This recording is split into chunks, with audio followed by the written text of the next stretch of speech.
Kemudian di sini selanjutnya wasyukru ala ni'amillah. Sifat yang selanjutnya yang wajib kita tanam di hati kita, bersyukur atas nikmat-nikmat Allah. Adapun ucapan alhamdulillah itu pelengkap itu. Yang paling pokok hatinya bersyukur terhadap nikmat-nikmat yang Allah berikan kepadanya. Ya, itu nanti diterangkan tuh. Pertama bersyukur di hatinya. Bersyukur di hatinya yaitu dia meyakini, ya, meyakini bahwa nikmat itu datang dari Allah. Itu hati kita bersyukur dengan meyakini bahwa semua nikmat yang kita rasakan, ya, yang Allah berikan itu sumbernya dari Allah Subhanahu wa taala. Jangan dibilang atau jangan diyakini di hatinya bahwa nikmat itu boleh saya kerja, kan begitu. Oh, nikmat itu boleh saya ngontrakin, nggak boleh tuh begitu. Itu hatinya udah rusak gitu. Hati yang benar meyakini nikmat-nikmat datangnya dari Allah, bukan dari semacam usaha kita, walaupun usaha perlu. Jangan meyakini, dulu kan pernah kita bahas tawakal. Apa tawakal itu? Tawakal seseorang berusaha tapi hasil daripada usaha tersebut digantungkan kepada Allah. Jadi tawakal menggantungkan hasil usaha kepada Allah. Dan sekarang ini bersyukur, meyakini hasil usaha itu dari Allah. Kan masalah hati ini. Masalah hati meyakini bahwa sumber nikmat tidak lain dari Allah. Nah, itu namanya bersyukur dengan hati. Nanti bersyukur dengan ucapan, ya kita bilang alhamdulillah. Terus nanti bersyukur dengan perbuatan. Bagaimana? Maksudnya itu bersyukur dengan perbuatan, nikmat tersebut dipakai dan diperuntukkan untuk berbuat baik, untuk beribadah kepada Allah. Misalnya Allah kasih nikmat rezeki begitu, uang. Nah, uang ini dipakai buat yang kebaikan. Jangan mentang-mentang punya uang, aku mau berjudi kan begitu. Nggak bisa begitu. Aku mau panggil apaan nih yang haram-haram. Itu nggak bersyukur, nggak mempergunakan pemberian Allah yang namanya nikmat, nggak mempergunakan sesuai peruntukannya. Allah menciptakan nikmat ini seperti harta Allah berikan kepada kita, itu disuruh pakai sesuai dengan peruntukannya. Peruntukan harta untuk kebaikan, bukan untuk keburukan. Kalau dipakai untuk keburukan berarti dia nggak bersyukur. Nih, coba ada penjelasan pendalaman ini. Jadi sifat yang bagus yang perlu kita tanam di hati kita, wasyukru ala ni'amillah, bersyukur atas nikmat-nikmat Allah. Wa huwa dzikrun nikmah, bersyukur atas nikmat Allah maksudnya menyebut itu nikmat. Wa dzikru mu'tiha ma'an, dan menyebut pemberinya bareng. Maksudnya ketika kita mendapat kenikmatan, kita bilang ini nikmat dari Allah. Jadi kita sebut nikmat itu dan kita sebut pemberi nikmat. Kita bilang ini nikmat, ya ini kan udah menyebut nikmatnya. Ini nikmat atau rezeki yang Allah berikan, itu sumbernya dari Allah. Jadi disebut itu nikmat dan disebut pemberinya. Ya pemberinya Allah. Jangan dibilang saya dapat nikmat dari dagang, dari ngontrakin, dari jualan, enggak. Ya memang kadang-kadang dalam bahasa ada juga tuh, ya si anu duitnya banyak, iya, soalnya dia orangnya keras kerjanya begitu, dagang dia begini-begini. Jadi kan enggak disebut Allah itu, ya, yang disebut dagang. Ya selama yang ngomong begitu paham, yang ngomong kalau didesak, kalau dideser, kenal dideser. Ya, kalau didesak, dideser, emang dagang yang memberi dia tuh nikmat sehingga jadi orang kaya? Oh enggak dong, yang memberikan rezeki adalah Allah. Oh berarti tadi omongannya omongan singkat itu. Ya, jadi si anu kaya gara-gara dagang itu, dagangannya maju begitu. Nah itu kita nggak memponis yang ngomong jelek aja, jangan diponis begitu. Kan tadi kan kita udah ngomong tuh ya, bahwa yang namanya bersyukur yaitu menyebut nikmat dan menyebut pemberi nikmat. Jadi kita sebut Allahnya itu. Jadi dia itu jadi orang kaya ya karena Allah berikan rezeki melalui dagang misalnya. Ya, melalui dagang gitu. Tapi kan kita nggak ngelupain menyebut nama Allah sang pemberi. Ya. Jadi walhasil yang namanya bersyukur menyebut nikmat plus menyebut pemberinya yaitu Allah.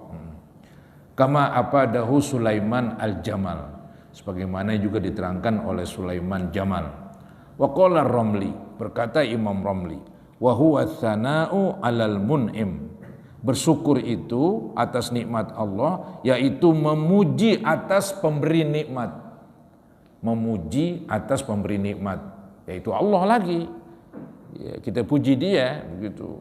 Wa huwa tsana'u 'alal mun'im, yaitu bersyukur menurut Imam Romli memuji atas pemberi nikmat fi muqabalati in'amihi, ya, karena dia telah memberikan kenikmatannya kepada kita sebagai muqabalah. Muqabalah itu ya imbalan lah begitu, imbalan.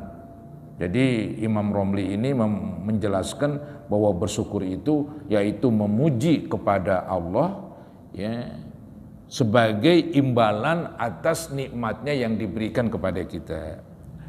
Wa yakunu bil lisan. Nah, ini ya bersyukur ini bisa jadi dengan lidah. Jadi ada bersyukur dengan lidah. Jadi seperti kita bilang alhamdulillah. Kemudian wal jawarih, bersyukur dengan anggota. Ya. Wal qalb, bersyukur dengan hati. Jadi ada nih 3 sumber untuk bersyukur. Bersyukur dengan ucapan, bersyukur dengan perbuatan, bersyukur dengan hati. Pas syukrul lisan, maka bersyukur dengan ucapan at-tahaddus bin ni'ami, yaitu kita menyebut-nyebut nikmat Allah. Ya, itu namanya bersyukur melalui ucapan. Nikmat tersebut kita sebut, ya, kita sebut itu nikmat ya. Kita bilang bahasa gampangnya alhamdulillah Allah memberikan kepada saya kesehatan, alhamdulillah rezeki ya lumayan begitu. Orang-orang kesulitan di masa Covid begini, tapi alhamdulillah ya, Allah masih memberikan kenikmatan kepada saya. Nah itu bersyukur dengan ucapan. Dia puji Allah. Ya. Sebetulnya yang paling gampang alhamdulillah. Itu udah dipahami dah. Ya, ucapan alhamdulillah ini semacam pujian melalui ucapan atas nikmat yang Allah berikan. Nah sekarang setelah bersyukur melalui ucapan, ya, nah ada wasyukrul jawarih, bersyukur dengan anggota, yaitu bagaimana istimaluha fi taatillahi ta'ala, yaitu mempergunakan itu nikmat untuk taat kepada Allah. Kalau Allah kasih nikmat kesehatan, kesehatannya dipakai buat ibadah, kesehatannya dipakai untuk berbuat baik begitu. Jadi melalui perbuatan, kesehatannya dipakai buat ibadah, kesehatannya dipakai untuk membantu orang. Nah, itu bersyukur dia dengan perbuatan. Ya. Kalau Allah berikan rezeki, bersyukur dengan perbuatan, yaitu dikeluarkan. Mungkin kalau diwajib zakat, keluarin zakatnya. Kalau nggak wajib, dikeluarkan sebagian untuk bersedekah. Itu bersyukur atas nikmat. Ya. Dengan anggota kita, tangan kita yang ngeluarin, tangan kita yang memberi, begitu. Ya. Gara-gara Allah memberikan nikmat kepada kita sebagai ungkapan terima kasih. Jadi bersyukur dengan anggota yaitu mempergunakan nikmat tersebut untuk taat kepada Allah. Bila mana nikmat itu harta, kita pergunakan untuk kebaikan. Bila mana nikmat itu berbentuk kesehatan, kesehatan kita pakai juga untuk kebaikan. Ya. Wajtinabi ma'asihi, dan kita jauhkan dari maksiat kepada Allah. Bila mana itu nikmat berbentuk harta, jangan sekali-kali harta dipergunakan untuk yang haram. Kalau dipakai untuk yang haram, dia nggak bersyukur. Walaupun mulutnya alhamdulillah, tapi kenyataannya dia nggak pandai mempergunakan harta tersebut. Ya. Kalau Allah kasih nikmat sehat, maka sehatnya dipakai, jangan buat main, buat yang nggak pokok lagu, ibadah ditinggalkan. Nah ini namanya dia nggak bersyukur atas nikmat sehat itu. Ya. Jadi tinggalkanlah ya, perbuatan-perbuatan yang berlawanan dengan aturan agama. Ya, seperti yang haram ditinggalkan, yang diperintah kerjakan. Pergunakan kesehatan, pergunakan anggota untuk kebaikan. Nah, di sini yang nggak disebut yaitu bersyukur dengan hati. Bersyukur dengan hati yaitu meyakini bahwa nikmat sumbernya dari Allah. Ya. Nikmat itu sumbernya dari Allah, bukan dari mana-mana. Walaupun Allah buat itu nikmat melalui beberapa sebab. Melalui sebab-sebabnya. Misalnya ada orang dapat rezeki gara-gara dia bekerja, ada dapat rezeki gara-gara dijual jasa, gara-gara dia ngontrakin, gara-gara dia dagang. Itu sebab mendapatkan rezeki, tapi sumber keseluruhannya dari Allah Subhanahu wa taala. Itu harus ada di hati kita. Nah, itu namanya bersyukur terhadap nikmat Allah dengan hati. Jadi kesimpulannya, bersyukur atas nikmat Allah dengan hati, bersyukur atas nikmat Allah dengan ucapan, bersyukur atas nikmat Allah dengan perbuatan. Ya, itu bahasanya saudara-saudara dalam kitab ini begitu bagus ya, supaya jadi orang dan kita mengerti. Ya, kita bukan hanya istilahnya cuman dengar bersyukur aja begitu. Tapi 3 macam itu kita wujudkan. Hati kita meyakini nikmat dari Allah. Anggota kita berbuat baik begitu. Mulut kita mengucap alhamdulillah. Selesai itulah. Selesai bahasan tentang sifat yang bagus adalah bersyukur terhadap nikmat-nikmat Allah.